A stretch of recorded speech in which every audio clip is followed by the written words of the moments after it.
सबभन्दा पहिला यहाँको ध्यान आकर्षण कता गर्छु भने नेपालमा निजी क्षेत्रको टोटल लगानीमा 72% भन्दा बढी लगानी निजी क्षेत्रको छ।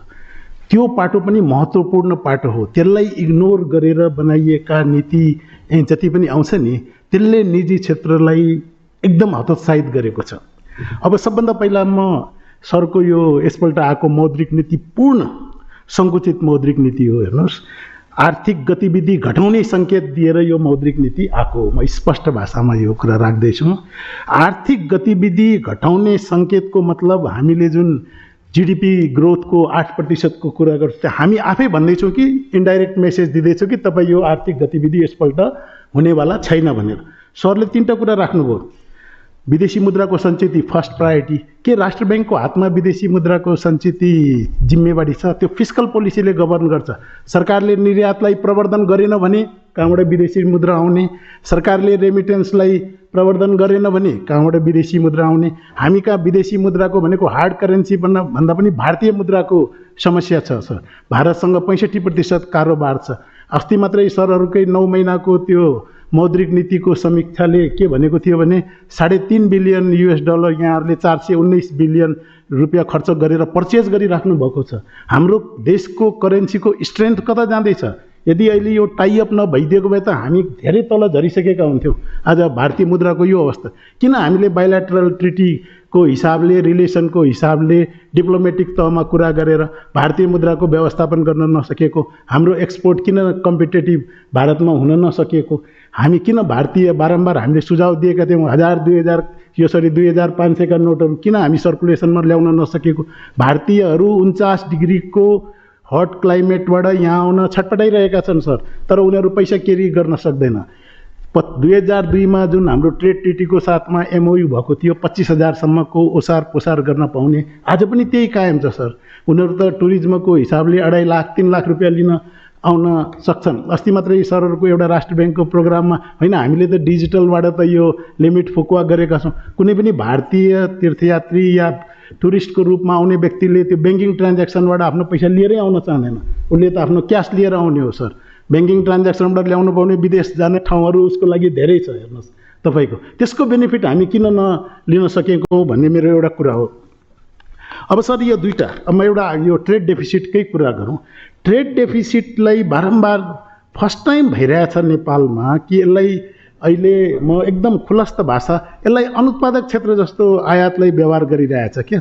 आयात भनेको महत्त्वपूर्ण हो। यसले यो जीवनयापनसँग पनि सम्बन्धित छ। आज पेट्रोल भएन भने यहाँ ठुलो आन्दोलन हुन्छ सर, खाद्यान्न भएन भने यहाँ ठुलो आन्दोलन हुन्छ।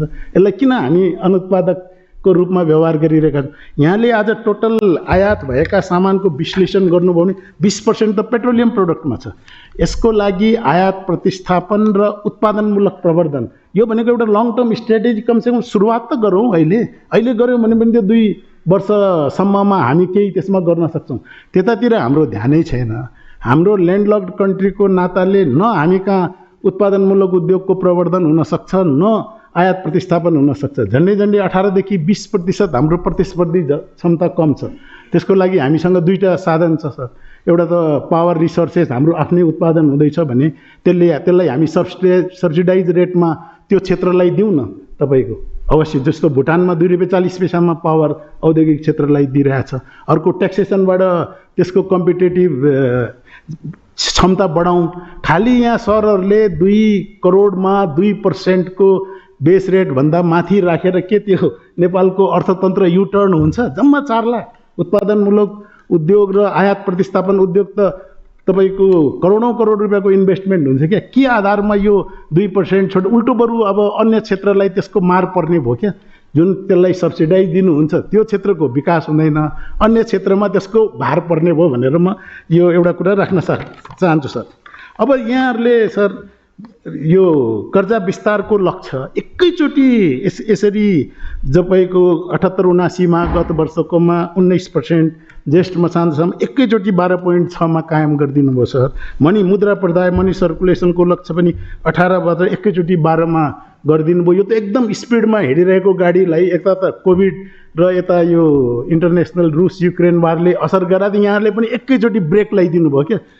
अब स्पिडमा हिँडिरहेको निजी क्षेत्रको गाडीलाई 81 ब्रेक लाग्दा त छटपटाउँछ नि त, गाडी त एकदम चर्मराउँछ कसरी त्यो अगाडि बढ्ने भनेर। आज श्रीलङ्का किन त्यस्तो अवस्था भयो? दुईवटा कारणले।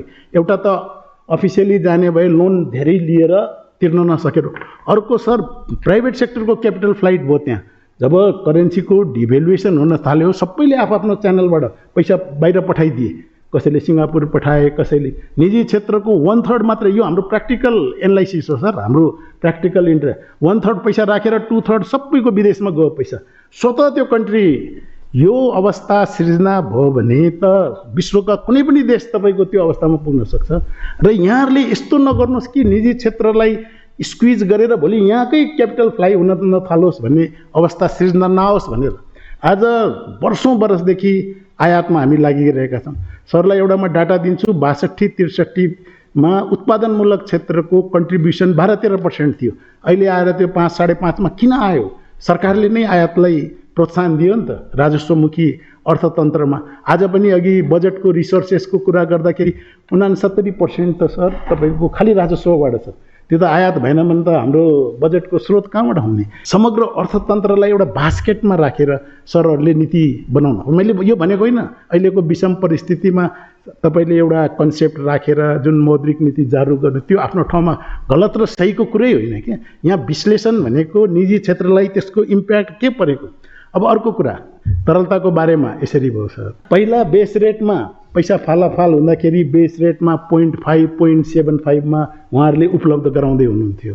अहिले आएर तपाईँ उत्पादनमूलक उद्योगको 2 करोडसम्म 2%, त्यसपछि 4% कि अनलिमिटेडै गरिदियो।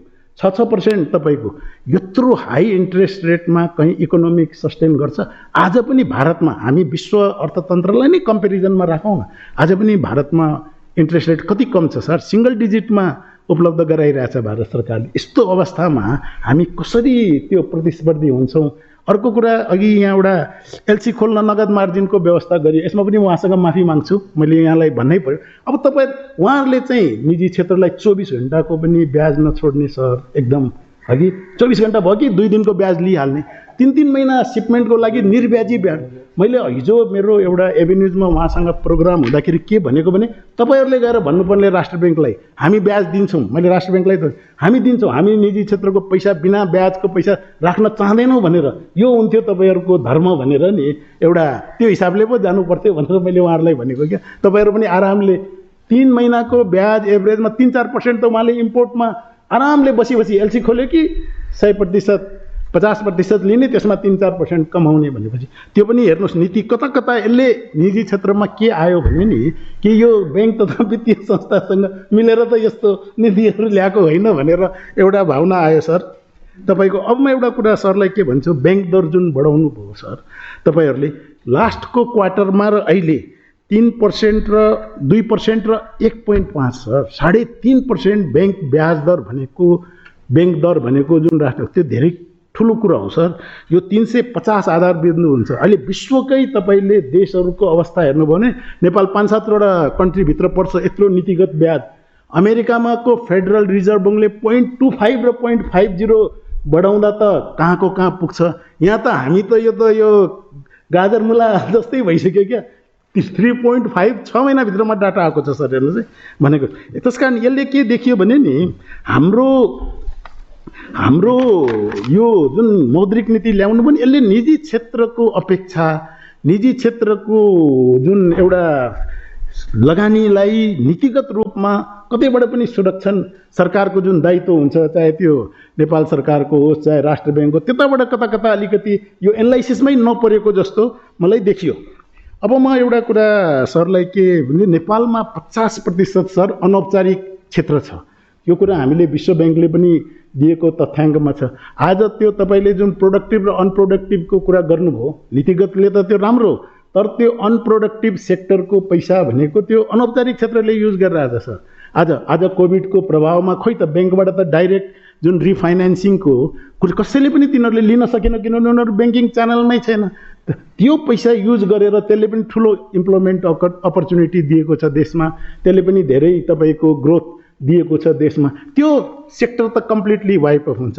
अब यहाँ प्रोडक्टिभ र अनप्रोडक्टिभको सही ढङ्गले एकपल्ट सरहरूले एनालाइसिस गर्नुहोस् राष्ट्र ब्याङ्कमा। पहिला के प्रोडक्टिभ हो के अनप्रोडक्टिभ हो। मैले अस्ति उहाँलाई भने ब्याङ्कको चेयरम्यानको हिसाबले अब भन्दैछु उहाँलाई म, उहाँहरूले के गर्छ फेस लिमिट हेरेर पैसा दिन्छ। ठुल्ठुला बिग हाउसहरू चाहे त्यो सिमेन्टको लागि 5 वटा इन्डस्ट्री गए पनि 10 वटा इन्डस्ट्री गए पनि ओहो यो पैसा हाम्रो डुब्दैन, भोलि त्यो इन्डस्ट्रीले प्रोडक्टिभ दिन्छ दिँदैन, भोलि त्यो धेरै फाइनान्सिङ गरेर त्यो व्यापारीलाई नै फाइदा हुन्छ हुँदैन त्यो पनि थाहा छैन। कति आपसमा व्यापारीहरू त कम्पिटेटिभ हुन्छ सर, रिस्क बेयरिङ क्यापासिटी हुन्छ। 12 वटा दियो 15 वटा दियो, सब बिग हाउसले ठुल्ठुलो पैसा राखेको छ। अहिले राष्ट्र ब्याङ्कको मौद्रिक नीतिमा कता कता त्यसलाई पनि अनुगमन गर्ने कुरा आइरहेछ सर। हेर्नुहोस् मैले के भन्यो भने आवश्यकता अनुसारको दिनुहोस् न। आज सिमेन्ट फ्याक्ट्री 5 वटा चाहिन्छ, यति हामीलाई हाम्रो देशको आवश्यकता हो, यति हाम्रो निर्यातको, त्यति मात्रै पैसा दिउँ न, किन आए जति जम्मैलाई दिइदिने। फेस लिमिट भनेको कारण त्यो। अर्को कुरा सर व्यापारीहरूको राष्ट्र ब्याङ्कले धेरै ठुलो नेपालको फाइनेन्सियल एनालाइसिस गर्नुपर्ने बेला आयो। व्यापारीहरू सबै यहाँ 80% 90% क्रेडिट ओरिएन्टेड बिजनेस हुन्छ क्या सर। 6 महिना 8 महिनामा इम्पोर्टको सामानहरू त्यो पैसा 6 महिना 8 महिनामा पाएपछि उसले सेयर मार्केटमा पनि लगाइरहेको हुन्छ। आफ्नो पैसा तिर्नुभन्दा सेकेन्ड इम्पोर्टरलाई त्यो पैसा तिर्नुभन्दा सेयर मार्केटमा पनि लगाइरहेको हुन्छ, जग्गाको मार्केटमा पनि लगाइरहेको हुन्छ। यस्तो मतलब मैले एउटा सरको अगाडि आज मौका पाएर हाम्रो अर्थतन्त्रको एउटा यस प्रकारको अर्थतन्त्र हाम्रो चलिरहेको छ। त्यसकारण यहाँहरूले जति पनि मौद्रिक नीतिको यो यसले कन्ट्राक्सनरी ल्याउनु भने सर यसले निजी क्षेत्रलाई अहिलेको अवस्थामा हतोत्साहितै गरेको छ। हाम्रो इम्पोर्टरहरूलाई पनि धेरै हेला नगरौँ क्या, किनभने यसले अल्टिमेटली के हुन्छ छोडेर क्यापिटल फ्लाइ हुन्छ। त्यसकारण यो इम्पोर्टको पैसा इम्पोर्टको लगानीलाई एउटा नीतिगत सुधार गरेर आयात प्रतिस्थापनतिर लगाउँ, उत्पादनमूलक उद्योग प्रवर्धन गर्नतिर यो क्यापिटल डाइभर्ट गर्न सक्यौँ भने अनि हाम्रो अर्थतन्त्र राम्रो हुन्छ। अब धेरै नभन्दा धन्यवाद सर।